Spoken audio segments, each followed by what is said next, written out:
Pernah nggak sih lo jalan ke tempat wisata alam yang katanya masih perawan, tapi kok jalannya penuh debu, hutannya bolong-bolong, dan satwanya kabur semua?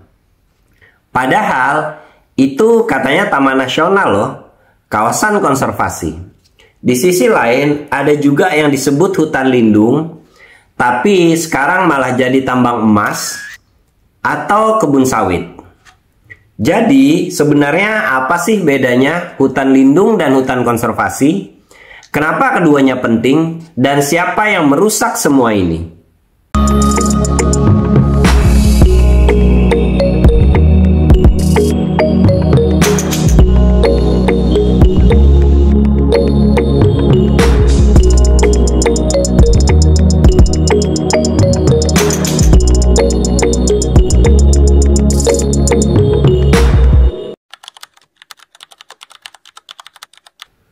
Zaman Hindia Belanda, pengelolaan hutan dimulai pakai asas kehutanan kolonial.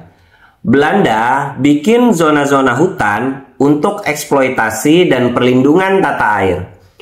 Setelah Indonesia merdeka, ada UU Pokok Kehutanan nomor 5 tahun 1967, lalu diperbarui jadi UU 41 tahun 1999. Dari situ dibagi jadi 3 kawasan hutan. Hutan produksi untuk ekonomi, hutan lindung untuk ekologi, dan hutan konservasi untuk keanekaragaman hayati. Pembagian ini penting banget karena masing-masing punya fungsi spesifik dan larangan tertentu. Nah, di video sebelumnya gue udah bahas mengenai hutan produksi secara detail. Lu bisa cek di channel gue, ntar linknya juga gue taruh di deskripsi. Nah, untuk kali ini, di video ini, gue akan melengkapi pembahasan sebelumnya. Jadi, gue akan bahas tentang hutan lindung dan hutan konservasi. Hutan lindung ini adalah kawasan hutan yang punya fungsi pokok sebagai perlindungan sistem penyangga kehidupan, terutama tata air, erosi, dan iklim mikro. Ciri khasnya, lokasinya sering di daerah hulu, pegunungan, atau lereng curam. Nggak boleh ditebang, digarap, apalagi dijadikan pemukiman. Fungsinya untuk menjaga debit air, sungai supaya tetap stabil sepanjang tahun, cegah longsor, banjir, dan kekeringan. Juga sumber oksigen dan penyerap karbon. Contohnya misalnya hutan lindung Bukit Barisan, hutan Halimun, atau hutan Gunung Leuser. Hutan konservasi adalah kawasan hutan dengan fungsi pokok untuk melindungi keanekaragaman hayati, landscape, dan warisan geologi.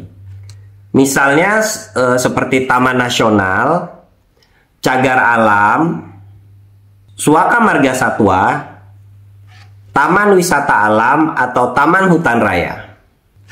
Fungsinya, rumah terakhir harimau Sumatera, gajah, orangutan, badak Jawa, jalak Bali, dan lain-lain. Untuk penelitian ilmiah, edukasi, atau penyeimbang ekosistem nasional. Masalahnya, perambahan dalam lahan untuk kebun dan tambang ilegal. Banyak izin tambang diberikan di hutan lindung karena celah hukum. Kasus misalnya seperti di Kalimantan Timur dan Sulawesi Tengah, hutan lindung dikeruk jadi tambang emas rakyat, jadi rusak parah. Menurut Forest Watch Indonesia, ribuan hektar hutan lindung rusak setiap tahunnya. Banyak wilayah hutan lindung bahkan belum dipatok untuk ditetapkan secara hukum, itu jadi rawan klaim masyarakat atau tambang. Masalah di hutan konservasi misalnya wisata masif tanpa pengawasan, jadi sampah, juga kerusakan ekosistem. Perburuan satwa yang dilindungi di Taman Nasional. Juga ada pembangunan infrastruktur seperti jalan PLTA, hotel di zona kawasan konservasi. Hutan dirubah jadi kebun atau juga tambang ilegal. Pokoknya banyak lah ya kasus pengerusakan hutan lindung dan hutan konservasi di Indonesia.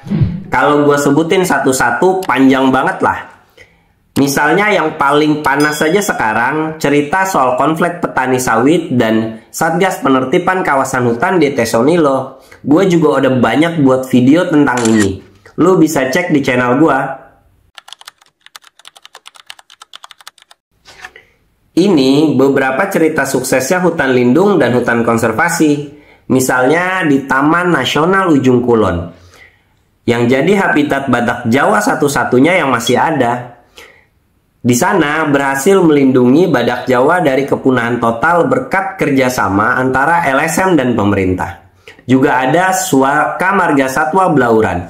Dulu gundul dan penuh konflik, sekarang jadi padang savana yang eksotik, banyak dikunjungi dan tetap terjaga. Selain itu ada hutan lindung Gunung Gede Pangrango yang jadi sumber air 5 das besar di Jawa Barat, membuktikan pentingnya fungsi tata air. Hutan lindung dan hutan konservasi itu ibarat paru-paru dan jantung alam kita. Tapi sekarang keduanya makin sesak nafas dan berdetak lemah. Kalau hari ini kita nggak peduli siapa yang merusaknya, maka suatu saat anak cucu kita cuman bisa lihat hutan, harimau Sumatera, dan gajah di museum. Juga sungai kita tinggal lumpur doang. Lo mau itu terjadi? Kalau enggak, yuk belajar, sadari, dan suarakan. Segitu aja video gue kali ini. Kalau ada yang kurang dari materinya, silahkan komen di kolom komentar di bawah. Kita diskusikan. Semoga bermanfaat. Sampai ketemu lagi di video selanjutnya.